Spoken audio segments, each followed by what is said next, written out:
Sa pamamagitan ng sistema ng pakyawan, nakahanap ang mga employees ng paraan para baliwalain ang kanilang mga karapatan. At mas masakit po rito, kadalasan wala silang malinaw na basehan kung paano kinukwenta ang kanilang sahod. And maybe we can ask Senator Raffy Tulfo to also look at agricultural pakyawan. Kasi ano yan, talamak sa amin yan sa probinsya.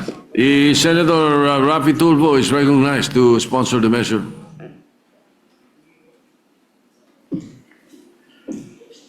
Thank you, Mr. President. Good afternoon, Mr. President, my esteemed colleagues.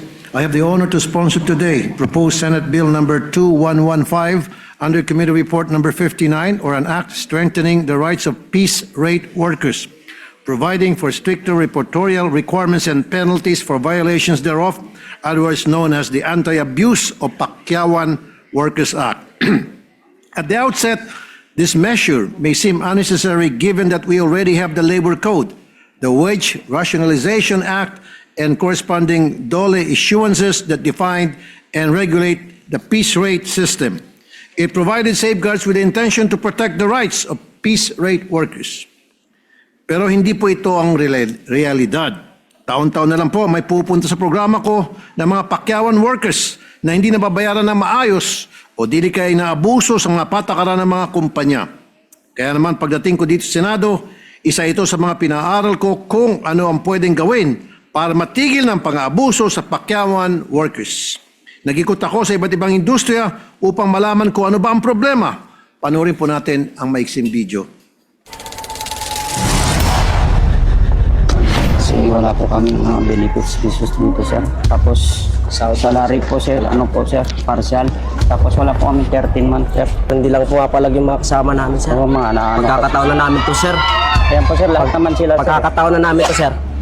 Sir, tapos sahod Tapos namin. sahod po, sir, wala. Ewan ko kung may bibigyan nilang kalahati ngayon. po, sir.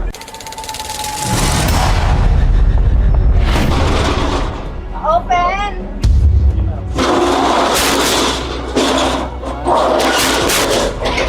Ba't ka nagsitaguan? Ikaw, nakailang oras ka sa isang araw? 12 hours. 12 hours. Inabot kami 12. Hanggang 2 a.m. pa kuminsan. Opo. Magkano naman pag inabot kayo ng 2 a.m. pag maraming gawa? Nasa 1,000 po, gano'n. Ilang oras trabaho niyo? Pasok kami alas 7, bisa po uwi po kami ng alas 7, alas 8, kung anong oras po matapos. Pakyawan pong gawa namin. Umahataw po kami para makaminimum po kami. Magkano sweldo mo dito? 4-7 po ba araw? Grabe naman. Ilang buwan na kayo rito? 4 years. 4 years? 470? Hindi na po nila kami pinaparenew po, sir. Tapos yung ID tsaka ID namin, sir, kinukuha nila. Tapos, ID nyo, kinuha? Opo, sir. Tapos yung pinakapundo namin, sir, ayaw nilang ibigay yung sahod namin kasi pag hindi po namin isurrender yung ID po namin tsaka ATM, sir. Okay. Ibayad po namin yun, sir.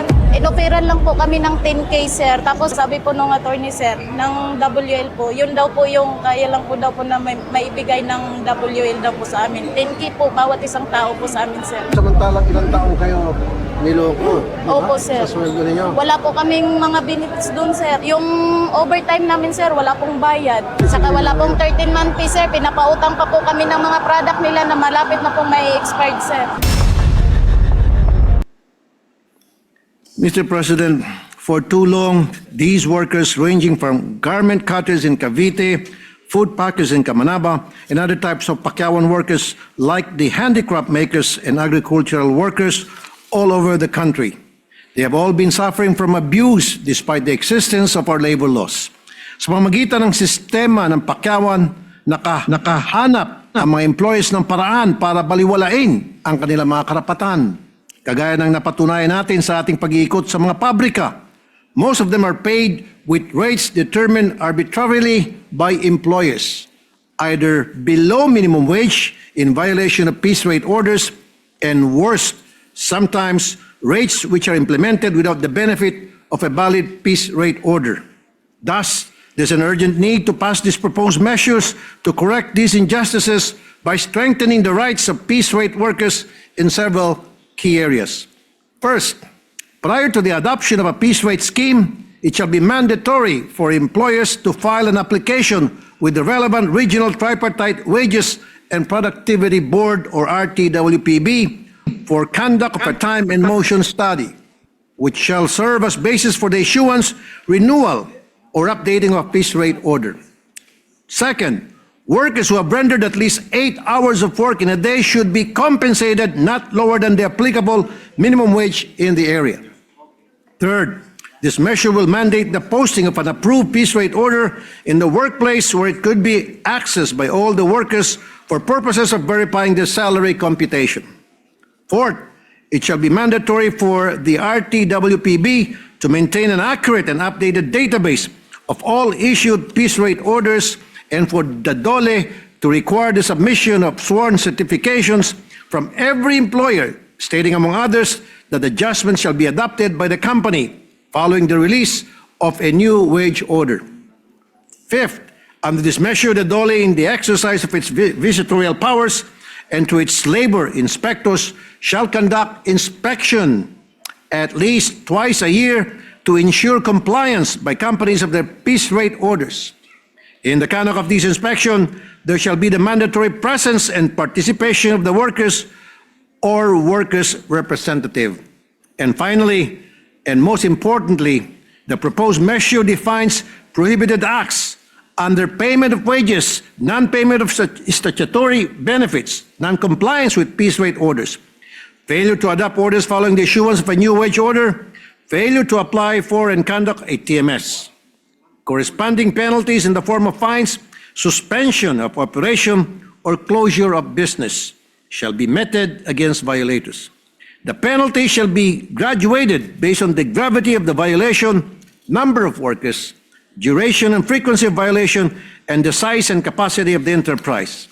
Mr. President and dear colleagues, huwag nating hayaan na ipagpatuloy ang ganitong sistema ng pakyawan na walang pananagutan ng mga lumalabag na employers. Ang ating mga pakyawan workers ay mga tao may karapatan at pangangailangan din. Hindi sila mga kagamitan at makina na babayaran lang pagtapos na ang kota sa produksyon. While we cannot abolish this payment scheme, which has long been adopted by several industries, we cannot simply allow this piece rate system to be a mechanism for exploitation either. Hindi natin hangad na patayin ang mga industriya, lalo na mga manufacturing industries kung saan libo-libong mga manggagawang umaasa. Nais lang natin na paigtingin ang mga umiral na regulasyon, bigyan ngipin ang batas, panagutin ang mga violators at ayusin ang implementasyon ng sistema sa pakyawan. It is time to bring the law closer to them, making the rights of piece rate workers a tangible reality rather than just a provision on paper. I urge my dear colleagues to support the prompt passage of this measure. Maraming salamat po, Mr. President. Mr. President, may we recognize the distinguished Deputy Minority Floor Leader, Senator Joel Villanueva. Senator Joel Villanueva is recognized. Thank you, Mr. President. Thank you to our distinguished Majority Leader. Mr. President, distinguished colleagues, it is my honor to co-sponsor Senate Bill number 2115, or the Anti-Abuse of Pakyawan Workers Act, a measure that seeks to strengthen the rights and welfare of Filipino workers compensated under piece rate or Pakyawan arrangements. We would like to put on record our sincerest thanks and gratitude and congratulate as well our presidential candidate, Senator Raffy Tulfo, our dear friend, for pursuing and pushing for this very important piece of legislation. Ginoong Pangulo, marami po sa ating mga kababayan ang nagtatrabaho sa sistemang pakyawan. Mga Pilipinong araw-araw kumakayod para may maihain sa hapagkainan. Mga manggagawang binabayaran, hindi batay po sa oras ng trabaho, kundi sa dami ng kanilang natatapos. Habang mas marami po silang nagagawa, mas malaki sana ang kita. Pero sa realidad po, hindi ito laging patas. May mga manggagawa pong halos hindi na magpahinga, kakahabol ng kota. May mga nagtatrabaho mula umaga hanggang gabi, pero pagdating po ng sweldo, kulang pa rin ang pambayad sa renta. Kulang pa rin ang pambayad sa kuryente, sa tubig at sa pagkain. So President, some workers spend the entire day sewing garments, carrying heavy loads, packing products, processing materials, or assembling goods piece by piece. Yet at the end of the day, their earnings still fall below the minimum wage. At mas masakit po rito, kadalasan wala silang malinaw na basehan kung paano kinukwenta ang kanilang sahod. Basta trabaho lang ng trabaho. Kapag bumagal ang output, bawas agad ang kita. Kapag nagtanong o nagreklamo, nangangambang mawalan ng trabaho. Ginoong Pangulo, hindi po dapat ganito ang kalagayan ng manggagawang Pilipino. And that's why this particular bill seeks to correct this injustice. Under this measure, as mentioned a while ago by our distinguished sponsor, all piece rate compensation systems must be supported by proper and scientific production standards through time and motion study or TMS. Ibig po sabihin, Ginoong Pangulo, magkakaroon na po ng malinaw at patas na batayan kung makatotohanan nga po ba ang kota at sapat po ba ang bayad sa mga manggagawa.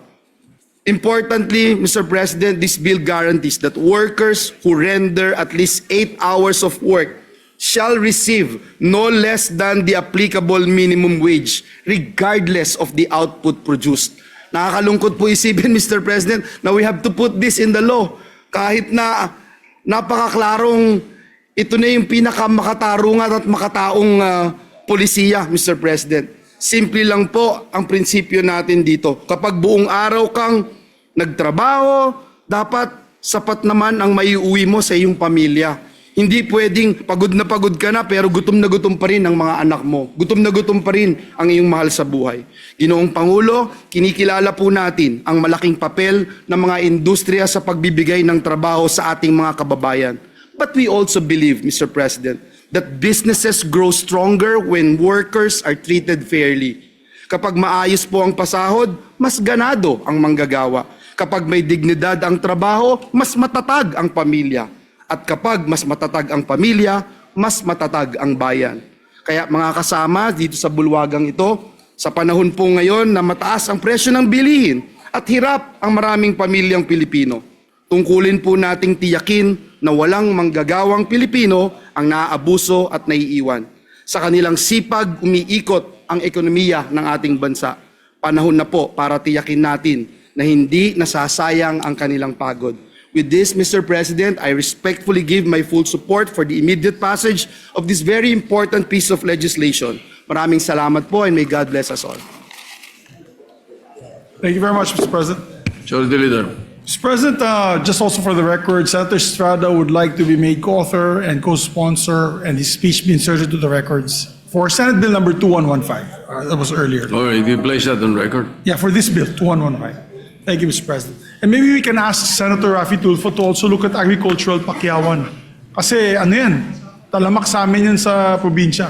Sugar, pineapple, corn, pakyawan yan eh.